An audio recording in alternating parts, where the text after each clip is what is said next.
Where did the red come from? Do you know why? Why red? Yeah, Jeff was always a fan of red. His father owned an oil company in Winooski 40 years ago, and his father always had one color, and Jeff always liked red. And there's another trash company that already had blue in Vermont, so we had to steer away from that, but that's okay. So yeah, it was just red, and it kind of works out. And our email addresses are the Red Can family, and family is a big part of what we do here. I keep saying we don't take ourselves serious. We can. It's trash. We have fun. We all have a good time. So at the end of the day, it's a lot like a family, and there's fighting and bickering, which I'm sure we'll get into later. But that's what a family's all about. I like it. I like it. Well, in the family thing, right? Let's go on that a little bit more, right? The Red Can family and Vermonters are very into like local and people helping people and doing the right thing and doing the good thing and working at a place, where you're comfortable and everyone kind of gets along. Like, what is it like for employees at Myers? Yeah, I think a lot of the testament is how long the employees, everyone has stayed here. We have a small administrative staff, so there's only 6 or 8 of us here that work on the administrative side, and everyone here has been here a long time. And as I mentioned before, we have drivers who've been here for 20 plus years, and it's a lot like a family. Jeff treats it like that, and he acknowledges when it's a cold, long winter, to do little things to help our drivers make it easier and really to incorporate our family, be it, doing a family day at the Lake Monsters where all of our drivers can invite their families, to nights where, he will give a gift card to a driver to have a night out at a restaurant with their husband or their wife. So things like that, typical family stuff. And it's nice. And because we all live in the community. We see each other while we're out and about, and it just makes it, it's a job, but it's a fun job. So Yes, which is always a good thing. Out of all of the different charities, community events, things that you guys are involved in, what is your go-to? Or is there one that's just like, oh, that one's mine? Like where Jeff could maybe try to say he doesn't want to do it one year, but I'm fighting for this one. Or is there, any event or thing that is you're just like, that's your thing? yeah, we've sponsored from day one the Slam Diabetes wiffle ball tournament out at Little Fenway, and we also do a lot of work for the Cancer Society, and I think today, age, everyone has been touched in one way or another by cancer. So, the cancer side of things is important. It's one that I always volunteer to help out at. But Jeff has brought me into things like the Ronald McDonald House. Jeff has been a big donor and a big supporter of Ronald McDonald for a long time. So now I've gotten more involved, and it's a great charity. Jeff's son, Ken, who works here, last year took some time off, and he was cooking at the Ronald McDonald House for a few weeks, which was wonderful. Do they still have the dog? They do. Oh, They do. I forgot. I can't think of the name, but it's a Portuguese water dog, I want to say. It's It so is, cute. yes, yes, and one of these, we'll have Chris Bickford, who's the executive director, on one of these weeks, and I'm sure she'll do it from her office, and she'll, I'm sure, he has like Eddie, or it's like a human name. It's Well, it is like I know. I feel you. I have a name. friend. Yeah, I have a friend who has a cat named Hannah. Yeah, yeah, like I recently moved, so I'm meeting all my neighbors, and I can't remember anything. And the only thing I can remember is their dog's name. So, now I'm calling everybody like my next door neighbor, Rosie. It's not his name, that's his dog's name, but it's Rosie, which, it's a human name, but also I can't remember his name. So, Do you have a pet or no? I do. I do. So I inherited a cat named Daisy. Okay. So another human name. So we did have a dog, like everyone. My wife and I swore off pets because hey, I'm dirty enough for my wife, and having a pet and kids. But anyway, you do it for your kids. Like I'm sure the stuff you do for your kids. So we got a dog, and like you see all online, I was the one no against the dog, and I'm the one who has the dog in bed with me and everything. Oh yeah. So, Oh, you are the meme. You're the dad meme of the animals. I really am. So yeah, so I now like we just have Daisy, who's your typical cat. So, but yeah, like anyone, after 20 years with kids, you have the cat and the dog and everything in between. And Yeah, you? yeah, so we have a dog. We have a mini Labradoodle named Bogey. But when I was like first out of college, I had gotten a Yorkie because I was like, I could have a dog. And I worked in TV and had a crazy schedule and I couldn't do it. And my little sister had gone off to college. So my parents were empty nesting. And so I lived in Louisiana at the time. But I was like, hey, mom and dad, I'm going to send this dog home to you. And then they took her over and loved her so much. But my dad did exactly what you just said. He was like, no, we don't want your dog, blah, blah, blah. And then he was like, he would like put pepperoni on her back where she like couldn't get to it and was just like obsessed with like baby talk to her. Like, who's daddy's best friend? And I'm like, don't tell me you don't want my dog.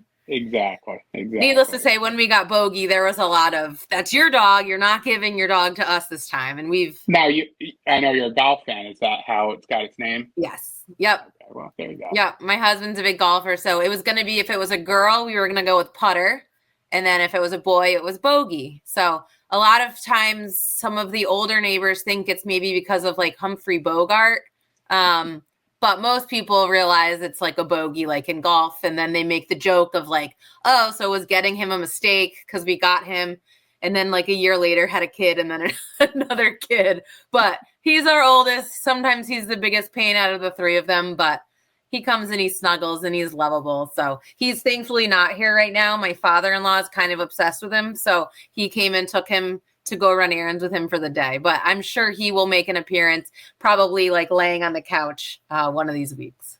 So I recently moved, and where I used to live in Massachusetts, I lived on a golf course, and I wasn't much of a golfer, but I decided I should learn.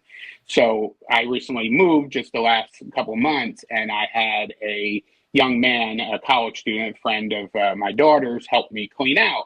And so he was helping me throw stuff away, and we came across my golf clubs. And he said, "Oh my God, these are so old," which I pointed out they're not that old. And he said, "Where did he get them?" And I said, "Well, when Kmart was going out of business, I bought them." And he looked at me, he says, "What's Kmart?" And then it really made me feel bad that he called my golf clubs old, but he never heard of Kmart. Never even heard of it. So I But said, if you bought them at Kmart, though, they were really old. yeah, I'm not yeah. going to So and lie. I told him it's a poor man's Target. So he's like, "Oh, okay." And I'm like, "Walmart before Walmart?" I set myself up for the summer. My husband hit 40, so he got a new set of irons. I thought that was an appropriate, like, you're in your 40s gift. But then 10 days later, my son turned 3. So we got him a nice little, like, big kid set of golf clubs. So now this summer, they can go bond while mom and Ellie, the 16-month-old, just kind of chill. And now they'll be Exactly. out of the house. So have fun. Sorry, honey, you Well, don't get to golf by yourself anymore. Take Jack. see, this will be great because I got a boy and a girl too. So, and we're the prototypical, a hockey player and a competitive dancer. So, we'll fill you in on all the competitive dancer for your 16-month-old. That works.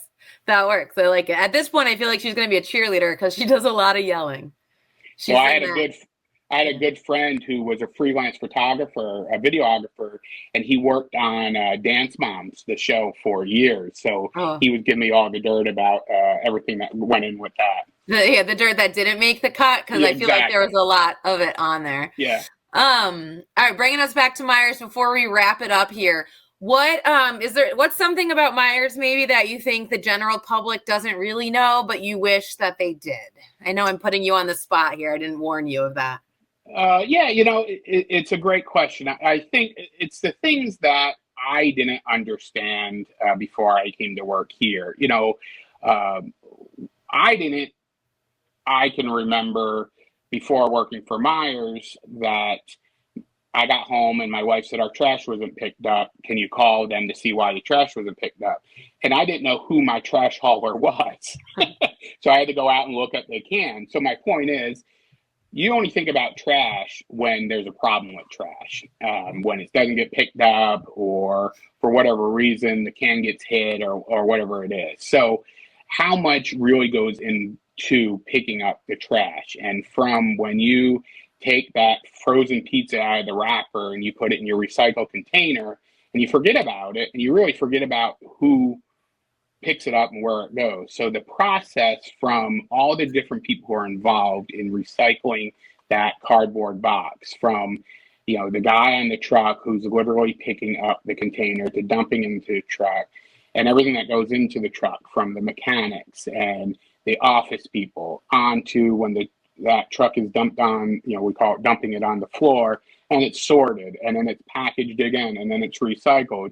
There's so much that goes into it, and it's I don't think I didn't understand it. It's such a dangerous job as well, because a lot of we're picking trash up often before a lot of people are awake in the morning, and then we're picking up trash when people are starting their day. So the kids are going to schools, and these are not, my little Ford Focus that I'm driving down Dorset Street. These are big trucks, and how on somebody has to be, talking about, you're a little tired because your 3-year-old was in bed with you. I'm a little hungover from going out with my son. Well, it's fine for us screwing around on a podcast, but what's not hard is when they're on a truck at 5 a.m. and they're tired and stuff like that, and how alert they have to be. So, what I want people to take away is how hard it is to do what these guys do. I certainly can't, and as we get into it, we'll talk about some of the times where I had to go on a truck and some of the things why they don't like me going on a truck.